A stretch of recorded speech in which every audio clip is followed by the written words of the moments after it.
열린 문일 때는 문이 있는지도 모른다. 열린 문일 때는 문이 있는지도 모른다라는 제목으로 하나님 말씀 증거하도록 하겠습니다. 이제 산상수훈의 마무리 단계입니다.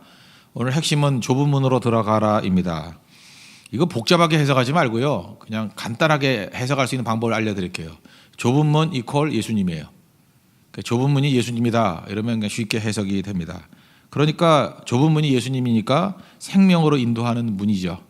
예수님으로 들어가면 생명으로 인도하는 문이 된다라는 것입니다. 그 좁은 문 이퀄 예수님이다 그러면 이거 몇 가지 풀 수 있죠. 세 가지 정도로 한번 정리를 간단히 해볼 텐데, 첫째는 하늘 문이 닫힐 때가 있다라는 것입니다. 예수님께서는 아무나 오게 그랬죠. 누구든지 와라. 그리고 예수님은 열린 문이다 그러잖아요. 그래서 요한계시록 3장 8절도 보니까 볼지어다 내가 내 앞에 열린 문을 두었으되, 그러니까 예수님은 열린 문이에요. 그러니까 예수님의 특징입니다. 그래서 구원의 문이고 열린 문이고 누구든지 거절하지 아니하시는 구원의 문이 되십니다. 문이 열려 있을 때는요, 문이 있는지도 몰라요. 그렇잖아요. 문이 뭐 열려 있으면 문이 아니잖아요. 그냥 왔다 갔다 한다고요. 문이 문같이 느껴질 때는 언제죠? 열려 있을 때가 아니라 닫힐 때입니다. 닫힐 때 저게 문이었구나, 닫힐 때가 있구나, 그것을 깨닫게 된다는 것입니다. 그러니까 예수님은 항상 열어두시지만 영원히 열어두는 게 아니라는 거죠. 열처녀 비유에도 나오죠. 기름 준비해야 되고 닫힐 때가 온다니까요. 그 문이 열려 있을 때는 뭐든지 쉽습니다. 그래서 여러분들 지혜가 뭐냐면 문이 열려 있을 때 하는 겁니다. 제가 가르쳤던 어떤 가수 하던 형제가 있는데 20살 때 우리나라 최고의 가수가 됐어요. 100만 장 이상 팔린 게 3번, 4번 됐고, 그러다 보니까 뭐 열린 문 속에 살아가니까 어려운 게 하나도 없었죠. 사통팔달입니다. 그러니까 약간 자기도 교만했다 그래요. 이제 군대 갔다 왔습니다. 옛날에 인기가 없네요. 노력도 더하고 더 열심히 하는데 많은 돈 집어넣고 많은 열정을 넣는데도 불구하고 옛날에 10분의 1도 안 나오는 거예요. 그러다가 방송 출연하다가 다쳐가지고 부상까지 있고 지금은 잘 뜨지 못하는 것 같아요. 그러니까 그 인생에서 중요한 게 뭐냐면 이거죠. 열린 문이 있을 때가 있고 닫힐 때가 있다. 그거 금방 알아야죠. 열린 문이라는 것은 기회가 있을 때 붙들어야 된다는 거예요. 기회 있을 때는 너무너무 쉬워요. 눈이 보일 때 성경 많이 읽어야 됩니다. 여러분 지금 시력 좋으시죠? 맨날 시력 자랑해요. 근데 성경도 안 읽어. 안 보일 때가 와요. 그 노안이라서 뭐 이렇게 안경 벗었다 꼈다 하는 사람 있지 않습니까? 멀리 있는 게 아니에요. 눈이 심심해서 못 본다고요. 성교 갈 수 있을 때 가야 돼요. 뭐 맨날 갈 수 있을 것 같이 보이죠. 간단히 얘기하면 성교 갈 수 있는 기회가 왔는데 한 번 내지 2번만 거절해봐요. 여러분 평생 성경은 담쌓는 인생 됩니다. 하나님 축복이 다 따라가 버려요. 그게 한두 번이 아니에요. 뭐 계속 오는지 알죠? 뭐 선교 1차, 2차, 3차, 4차 이렇게 번호 붙이니까 이번에 8차에 못 가면 9차, 10차에 간다 이러죠. 그때 여러분 이 땅에 있을지 없을지도 몰라요. 기회라는 건 다치면 끝난다는 거예요. 헌금도 할 수 있을 때 하는 거예요. 제가 맨날 얘기하잖아요. 맨날 돈 있을 때 헌금할 걸. 돈은 돌고 도는 거라거든요. 내가 있을 때 가처분 소득이에요. 있을 때 쓰는 거예요. 그때 가치 있게 쓰는 것만 남는 거지 다 사라진다니까요. 문이 열려 있을 때 쓸 줄 알아야 돼요. 기도도 열린 문일 때 기도할 때는 어렵지 않아요. 근데 어떤 때 기도 못할 때도 있어요. 말씀도 이게 맨날 들을 수 있는 것 같이 보이죠. 말씀에 기근이 올 때가 있어요. 듣고 싶어도 못 들을 때가 온다니까요. 성경을 읽고 싶어도 못 읽게 할 때가 온다니까요. 열린 문일 때 뭐든지 열심히 하는 것이 중요하다는 것입니다. 열린 문일 땐 우리의 구원자셨어요. 근데 다치면 심판주가 되십니다. 우리 작년인가 그 뉴스에 나왔죠. 미국에서 벌어진 일인데 중학교 때 친구였대요. 근데 여자분은 판사가 돼 있고 남자분은 범죄자가 돼가지고 만났더라고요. 그때 판사가 묻죠. 어느 중학교 나온 거 아니냐고. 뭐 이렇게 쭉 얘기하니까 맞다고, 친구라고. 그러면서 막 통곡을 하는 것을 보게 됩니다. 그 남자친구가. 똑같은 친구였는데 옛날에 친구였는데 지금 뭐로 바뀌었어요? 이제는 판사로 바뀐 거잖아요. 예수님이 그렇습니다. 언제나 좋으신 예수님이 아니고 예수님이 좁은 문이 이유가 뭐냐면 예수님이 지금은 친구고 구원자시지만 문 닫히면은 심판주가 되고 판사가 되신다는 거예요. 그러니까 기회 있을 때 충성을 다하는 게 필요하다. 이게 중요한 메시지라는 것입니다. 두 번째, 이 좁은 문이 예수님이라는 것이 보여주는 건 뭐냐면 옛사람은 못 들어간다는 거예요. 그래서 좁은 문이에요.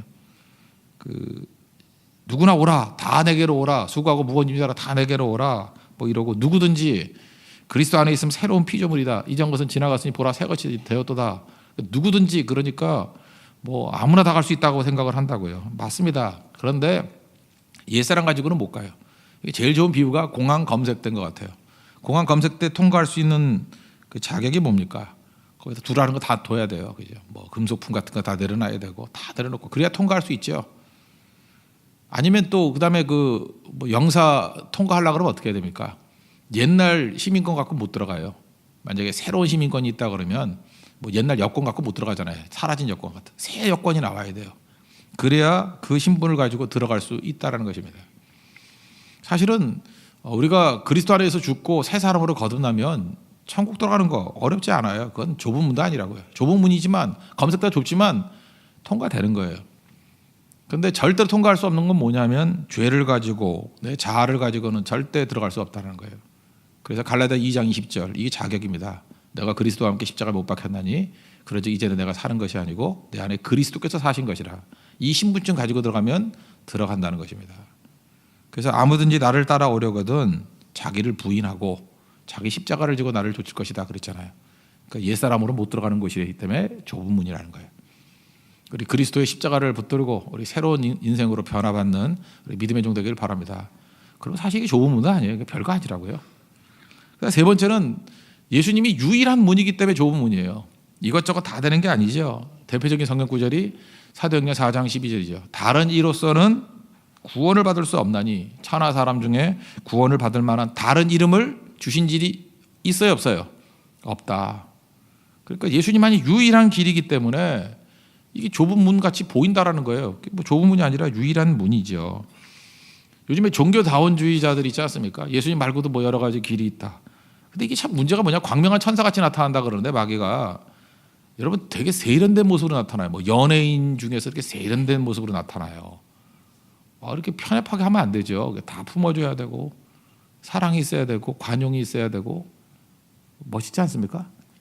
어떤 스님이 나와가지고 모든 종교는 다 똑같은 거고 신부님이 나와가지고 막 악수하고 스님하고 번쩍번쩍과 로만 컬러가 악수하고 껴안고 멋있죠. 그래서 속는 길이라는 거예요. 예수님 말고 무슨 길이 있어요. 그러면서 그 비유도 이렇게 들어요. 야 건물이 문 하나인 건물을 봤냐. 문도 여러 문인데 뭐 정문으로 들어갈 수 있지만 뒷문으로 갈 수도 있고 샘문으로 갈 수도 있고 심지어 개구멍으로도 들어갈 수 있다. 뭐 이렇게 얘기를 해요. 네가 개냐 이렇게 물어보세요. 문은 하나예요. 유일한 문. 다른 이로서는 구원을 받을 수 없나니 천하 사람 중에 구원을 받을 만한 이름을 준 적이 없다고. 우리가 뭐 지금은 방송 잘 안 하는 것 같은데 오프라 윈프리 같은 사람 얼마나 영향력이 큽니까? 그죠? 그 어떻게 보면 뭐 한 나라 대통령보다도 영향이 큰 것 같아요. 하루에도 수억 명이 그 방송을 보고 감동받고 그러잖아요. 그것도 믿는 사람이라고 하는데 이따위 소리를 하고 있어요. 나는 편협한 하나님 안 믿는데요. 질투 하나님 이런 하나님은 어떻게 믿을 수 있냐요? 그죠? 내가 믿는 하나님은 그런 하나님은 아니랍니다. 관용하고 다 품는 하나님이다. 되게 멋있어 보이지만 뭘 모르고 하는 소리거나 악한 자예요. 그거 아닙니다. 진리는 좁을 수밖에 없죠. 그렇지 않아요? 진리는 좁을 수밖에 없죠. 여러분 그 여자분들 같으면 뭐 세상에 있는 모든 여자를 다 사랑하는 남자를 좋아합니까? 좁죠. 나만 사랑해야죠. 그게 진짜 사랑 아니에요? 그렇죠. 여자분도 마찬가지 아니에요. 모든 남자를 다 사랑할 수 있습니까? 물론 인간으로서의 보편적인 사랑이 있겠지만 그 이성적인 사랑이면 한 사람을 사랑해야 되는 거죠. 그리고 모든 법칙이라는 거는 다 편협한 거 아니에요? 만류 인력의 법칙 한번 생각해 보세요. 만류 인력의 법칙 어떻게 돼요? 이렇게 물건이 있으면 어디로 떨어져요? 밑으로. 그럴 수가 있냐고. 옆으로도 가야지. 위로도 솟아야지. 뭔 소리인지 몰라요? 그런 거 왜 안 따져요? 다원주의자라며 왜 밑에 떨어져야 돼요? 옆으로도 가고 위로 솟고 사방으로 퍼지기도 해야 되죠. 우린 그거 이 얘기 안 하잖아요. 그건 법칙이잖아 그러잖아요. 자연계에 자연 법칙이 있듯이 영적인 세계는 영적인 법칙이 있습니다. 지금 사형리하는 거예요? 나오잖아요. 법칙이 있다고 법칙이. 우리가 구원받은 유일한 법칙은 예수님이라는 길밖에 없다. 이게 법칙이에요. 뭐 많은 사람들이 다수결로 한다 그러는데 민주주의 아닙니까 그런데 1 더하기 1은 2입니다. 그죠? 근데 여러분들이 다 모여가지고 저건 편협하다고. 옛날에도 1 더하기 1은 2였고 100년 전에도 2였고 200년 전에도 2였고 이럴 수 없다고. 넓어져야 되기 때문에 1 더하기 1은 3이라는 사람 모임을 갖습니다. 5명 모이고 10명 모이고 사인을 다 받아가지고 전 교인이 다 모여서 1 더하기 1은 3이라 그러고 저 혼자만 1 더하기 1이 2라 그래요. 물어볼 것도 없죠. 한 사람이라 할지라도 1 더하기 1은 2가 진리예요. 그래서 모든 진리는 편협할 수밖에 없다라는 것입니다. 편협이 아니죠. 진리니까. 그래서 예수님은 좁은 문이에요. 예수님 이퀄 좁은 문. 좁은 문이란 건 뭐예요? 닫힐 수 있다. 열린 문이지만 닫힐 수 있다. 그 다음에 옛사람으로는 못 들어가는 검색대 같은 문이다. 그리고 유일한 문이다. 그러니까 예수님이 좁은 문이다 그러면 좁은 문 들어가기를 힘쓰라. 예수님 믿기를 힘쓰라. 그거 똑같아요. 거기만이 생명의 길이다. 우리 모든 성도들이 좁은 문이신 예수님의 그 문만 들어갈 수 있는 믿음의 종되기를 축원합니다. 두 번째 단계는 뭐냐 하면 문이 있고 길이 있다라는 거예요. 이 순서가 되게 중요하다는 거예요. 문이 있고 길이 있어요. 이게 좁은 문으로 들어가라. 그 다음에 생명으로 인도하는 길 그러잖아요. 문이 있고 길이 있어요. 모든 이방 종교의 특징이 뭐냐면 길 가다 보면 문이 있대. 이슬람도 그렇죠. 이슬람도 뭐 믿다 보면 마지막에 가면 알라 앞에서 구원받는지 안 받는지 안 돼. 그러니까 죽어라 노력해야지. 모든 노력하는 종교들의 특징인 거예요. 불교도 그런 거 아니에요? 불교도 중에 지금 구원받았다는 사람이 어디 있어? 죽어봐야 하는 거지. 그래서 윤회하다 보면 다음에 뭐로 날지 그때 가봐야 하는 거지. 그죠? 그래서 길 가다가 문을 발견하는 거예요. 길 가다가. 그래서 길 가는 사람이 다 불안한 거예요. 길이니까. 길 다음에 문이 있다. 길 다음에 문이 있다. 근데 기독교는 아니에요. 문이에요, 문. 예수님이 좁은 문이라고 그랬죠? 예수님을 믿는 게 엔트리예요, 엔트리. 들어가는 거예요. 문으로 들어가면 그 다음에 예수님과 함께 길이 기다리고 있어요. 좁은 문으로 들어가고 좁은 길이 기다리고 있어요. 예수 믿으면 넓은 길이 있는 게 아니에요. 좁은 문으로 들어가고 좁은 길이 있어요. 진리의 길이기 때문에. 근데 그 길은 홀로 가는 게 아니라 주님과 동행하는 길이에요. 그래서 생각보다 안 힘들어요. 다윗이 그랬잖아요. 시편 23편에서 내가 사망의 음침한 골짜기를 다닌다 할지라도 해를 두려워하지 아니할 것은, 여기서 해는 태양이 아니고 해받음이에요. 함. 해받는 것을 두렵지 아니하는 것은 주께서 나와 함께 하심이라. 주의 지팡이와 막대기로 나를 안위하신다. 도와주신다. 이게 좁은 길이에요. 그러니까 사실 신나는 길이죠. 좁은 길이지만 주님과 동행하기 때문에 언제나 이길 수 있는 길이라고요. 우리 산상수훈에도 봤지만 8번째 복이 뭐예요? 의를 위해서 핍박을 받은 자죠. 그래서 세상이 사망의 세력이니까 생명의 세력을 놔둡니까? 계속 공격받는 거죠. 교회도 그렇고 성도도 그렇고 그래요. 진짜 신앙을 가지고 있으면 공격해요. 공격한다고. 그래서 그 옛날에 오카노 목사님이 뭐 이렇게 책 쓴 거 보니까 그런 나오대. 내가 좁은 길을 걷고 있는지를 알 수 있는 리트머스 시험지가 3가지가 있대. 신앙생활하면서 어렵다고 느끼는가? 나는 신앙생활이 하나도 안 어려워요. 그 사람은 잘못 믿는 거예요. 진리인데 어떻게 그런 게 있겠어요. 신앙의 고난이 있어요. 믿기 때문에 오는 고난이 있어요. 그 믿기 때문에 있는 고난을 그걸 싫어하면 안 되죠. 좁은 길이니까 고난이 있는 거지. 그죠? 당연히. 그러니까 교회도 평탄하게 하다 보면 가짜 교회예요. 그 생명이 있으면 그 쓰레기들이 막 공격하잖아요. 그죠? 영적 쓰레기들이, 마귀들이, 귀신들이 공격을 해야죠. 그리고 또 이겨내야죠. 그죠? 인생도 마찬가지죠. 우리 개개인들도 뭐 싸움이 없다 그러면 난 뭐 맨날 평탄하기만 해요. 아니죠. 그 신앙의 어려움이 있어야 돼요. 신앙의 고난이 있어야 된다고. 두 번째 리트머스 시험지는 뭐냐면 희생과 대가를 치르는 거야. 고난이 있으면 피해 도망가면 안 돼요. 타협법은 안 되고 희생하고 대가를 치르는 거죠. 그 코스트를 지불하는 거예요. 비용을 지불하는 거. 코스트. 그래서 신앙이라는 것은 희생이 있어야 되는 거예요. 희생, 대가를 치르는 거예요. 희생, 대가, 코스트. 그게 있는 거야. 하다못해 성결가들에도 시간이라는 희생이 있어야 되고 물질이라는 대가를 치러야 되는 거 아니에요? 철학에도 온다는 것도 잠이라는 거, 뭐 나머지 약속, 뭐 이런 거 다 포기해야지 오는 거 아니에요? 이런 게 있느냐? 그러니까 희생, 나는 희생은 못해. 예수 믿어도 대가를 못 치러. 그거 믿는 거 아니라는 거예요. 그거. 세 번째는 뭐냐 하면은 기쁨이 있는가? 하나님 나라 소망을 위해서 기쁨이 있는가? 참 이게 아이러니하죠. 희생과 대가를 치르는데 기뻐요. 미치는 거예요, 그죠? 되게 힘들고 희생하는데 막 기뻐요. 이거 핵심이 뭐지? 3가지 한번 정리해 보면 잘 보세요. 신앙의 고난이 있고 희생과 대가를 치르고 근데 기쁨이 있어요. 이거 특징이 뭐예요? 생명. 생명이 아니에요, 이게 생명? 생명의 특징이 이런 거죠. 생명은 생명이니까 고난 당하는 거죠. 여러분 생명이 있으니까 더위도 이기고 추위도 이기고 그러는 거 아니에요? 그 생명력이 있다 그러지 않아요? 우리 갓난아기들 영하 10도에 두면 죽죠. 그 약한 생명이잖아요, 사실 어린 생명이고. 근데 어른들은 뭐 죽어요? 옷 껴입고 막 땀 흘리고 막 해서 견뎌내잖아요. 영하 10도도 견뎌내고 영상 40도도 견뎌내고 그럴 때 건강하다 그런 거잖아요. 노약자는 오지 마세요. 그런 데가 뭐예요? 네팔 선교도 노약자 못 가잖아요. 뭐 산꼭대기 올라가는데 허걱대 못 가잖아요. 그게 뭐예요? 생명은 고난을 이겨내는 거 아니에요? 그리고 대가를 치르고 거기서 오스란 캠프에 올라가가지고 기뻐하고 그게 생명 아니에요? 너무 부러워하는 표정이기 때문에 그만 얘기할게요. 그게 생명 아니에요? 생명? 그게 생명이라 생명. 그래서 좁은 길을 주님과 함께 기쁨으로 걸어가는 것이다. 이거를 보여주고 있습니다. 그리고 성경이 보여주는 예증은 뭐냐면 열매. 이게 좁은 길로 가는지를 알 수 있는 게 뭐냐면 그 열매가 있다라는 거예요. 그래서 16절 보십시오. 그들의 열매로 그들을 알지니. 그 다음에 뭐 여기 17절 보세요. 좋은 나무가 아름다운 열매 맺고 못된 나무가 나쁜 열매 맺는다. 열매 보는 거 알죠. 또 20절 보니까 그들의 열매로 그들을 안다. 그 열매를 거두기 위해서 필요한 게 뭐예요? 지속적인 시간이 필요한 거죠. 열매는 순식간에 나오는 게 아니잖아요.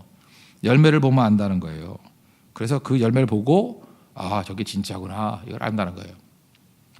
여러분 지혜로운 건 뭐냐 하면 말들은 뭐라고 다 할 수 있어요. 뭐 말은 뭐 교회 개혁을 해야 되고 교회가 어쩌고 저쩌고 그 교회 한번 가봐요. 어쩌고 있나. 이제 수 많고 적고의 문제가 아니라 가보라고. 예배가 살아있나 죽어있나. 뭐 개혁하자 그러는데 뭐 몇 명 앉아있지도 않고 기도도 안 하고 맨날 믿는다고 하면서 뒷구멍 가서 술이나 퍼마시고. 아, 그 꼴들을 보라고요. 그게 열매가 있어요? 그럼 다 가짜죠. 근데 뭐 이렇게 약해 보이고 부족해 보이지만 가보니까 생명이 싱싱해요. 기도가 살아있고 예배가 살아있고 하나님의 임재가 있고 기쁨이 충만하고 자원하는 심령으로 헌신하려고 그러고 그 뭐 볼 것도 없잖아요. 그러니까 가보라고. 부활하셨다는 얘기 듣고만 있지 말고 가서 무덤에 가봐요. 안 계셔요 거기. 가서 보면 될 거 아니에요. 베드로 요한같이 뛰어가서 보라고. 예수님 어디 계세요? 소리 질러 보라고요. 만나 주신다고. 보문하는 거죠. 뭐 가보지도 않고 잠깐만 풍문으로 들었어. 그러니까 맨날 그 루머가 되는 거지. 열매 거두는 방법은 뭐냐면 요한복음 15장에 나오잖아요. 붙어 있는 거예요. 그죠? 붙어 있으면 그 가지는 열매를 많이 맺는다. 붙어 있는 거. 그러니까 신앙생활은요. 지금 복잡하게 설명했지만 이거 아무것도 아니에요. 예수님께 그냥 좁은 문이 예수님이라며. 그 예수님의 그 좁은 문과 좁은 길을 잘 가는 방법은 뭐예요? 붙어 있으면 돼요. 동행보다 더 무서운 말이 붙어 있는 거죠. 기는 놈 위에 뛰는 놈이 있고 뛰는 놈 위에 나는 놈이 있고 나는 놈 위에 정말 인건비도 하나도 안 들고 가는 방법이 붙어 있는 놈이에요. 붙어 있으면 그냥 딱 붙어 있으면 돼요. 종이가 있어요. 종이 이렇게 막 볼펜으로 찌르면 다 뚫리죠. 종이가 강해질 수 있는 방법은 뭐냐면 이 벽에 붙여봐요. 종이 안. A4 용지 벽에 붙이고 볼펜을 해봐. 볼펜이 부서지지. 손가락으로 찔러봐요. 종이가 강한 이유가 뭐예요? 벽에 붙어 있으면 돼요. 벽에 붙어 있으면 종이가 아니에요. 벽이에요. 벽. 벽돌에 붙어 있으면 종이가 아니에요. 벽돌이에요. 하나님께 붙어 있으면 종이가 아니에요. 하나님이에요. 하나님. 그래서 나는 연약합니다. 나는 부족합니다. 노래만 부르지 말고 근데 붙어 있습니다. 그걸 웃는 거예요. 나는 연약합니다. 나는 부족합니다. 그때는 약간 좀 슬픈 표정을 짓는 거야. 그죠? 마귀에 속이기 위해서 난 연약합니다. 부족합니다. 그럼 마귀가 연약하구나 하고 공격할 때 붙어 있지. 그러고 마귀 손가락 부러지고 붙어 있지. 그러니까 우리는 떨어지는 그 순간에 너무 미약해지는 거예요. 주님과 떨어져 있는 그 순간에 우리는 아무것도 아니에요. 붙어 있지. 그러면 하나님의 능력이 우리 가운데 드러나게 된다라는 것입니다. 그리고 열매 막 거두는 거예요. 열매. 갈라디아 5장 22절 23절 보니까 성령의 9가지 열매 나오죠. 뭐 사랑과 희락과 화평과 뭐 이렇게 9가지가 쭉 나와요. 그 맨 마지막 23절 뒤에 이 같은 것을 금지할 법이 없느니라. 이거 무슨 뜻이에요? 금지할 법이 없다. 막을 수 없다는 거죠. 그러니까 주님께 붙어 있어요. 사랑하면 벌금 1,000만 원. 그래요. 그러면 1,000만 원 벌금 때문에 이제 사랑하지 말아야지. 이게 안 된다는 거예요. 아시겠어요? 아무리 압박을 하고 핍박을 하고 하더라도 사랑 안 할 수가 없고 그 다음에 여기서 그 희락 기뻐하는 거 아니에요. 너 기뻐하면은 벌금 1,000만 원. 그래도 이제 1,000만 원이 힘드니까 기뻐하지 말아요. 그래도 할 수 없어요. 그래서 기쁨이 막 터져 나오는 거예요. 너 평화롭게 있으면은 벌금 1,000만 원. 죄송합니다. 제가 1,000만 원 해서 1,000만 원. 그게 두려워서 평화롭지 않으려고 그래도 평안한 거 어떻게 해? 잠만 잘 오고. 금지할 법이 없대요. 막을 길이 없대요. 그러니까 이 열매를 너무 많이 거두면 좀 힘든 거 아니에요. 미안해서. 우리 교회만 너무 많이 거두면 힘들잖아요. 그래도 금지할 법이 없대요. 주님께 붙어 있으면 그냥 열매 나오는 거예요. 그냥 막. 그죠? 뭐 균형을 맞추기 위해서 미안해서 이런 거 할 것도 없어요. 그냥 열매가 막 거두어지는 거예요. 그래서 일은 하는 게 아니라 일은 되는 거다. 일이 되기 위해서 할 일은 뭐냐면 힘쓰고 애쓰지 말고 붙어 계세요. 지금 설교 너무 길게 한 것 같아. 사실은 요약하면 좁은 문이 뭐예요? 예수님이다. 우리는 붙어있는 놈이다. 여자분들은 붙어있는 뭐다 이렇게 생각하시고, 우리는 붙어있는 놈이다. 붙은 놈이다. 붙은 놈이다. 그래서 강하다. 우리는 붙어있는 놈이다. 그래서 힘세다. 우리들의 무기는 육체가 아니다. 그러나 강하오. 붙어있기 때문에. 그게 성도의 삶입니다. 좁은 문 별거 아니죠. 좁은 문은 예수님이니까 좋은 문이에요. 생명을 이끄는 문이에요. 그리고 그 길은 좁은 길같이 보이지만 주님께서 함께하는 길이기 때문에 힘든 길이 아니에요. 주님이 주의 지팡이와 막대기로 안위하시고 보호하시는 길이에요. 그 길은 승리하는 길이에요. 열매 거두는 길이라고. 좁은 문 그럴 때 너무 어두컴컴하게 생각하지 말고 이건 우리에게만 주어진 특별한 문이에요. 예수님이라는 축복의 문이에요. 그래서 좁은 문은 축복의 문입니다. 그래서 항상 기도하십시오. 좁은 문으로 들어가기를 원합니다. 축복의 문이에요. 승리의 문이라고. 그런 길로 승리할 수 있는 하나님의 거룩한 종 되기를 바랍니다. 예. 모두 자리에서 일어나겠습니다. 예수 우리 왕이여. 우리 예수님밖에 없죠. 예수 우리 왕이여 찬양합시다. 예수 우리 왕이여.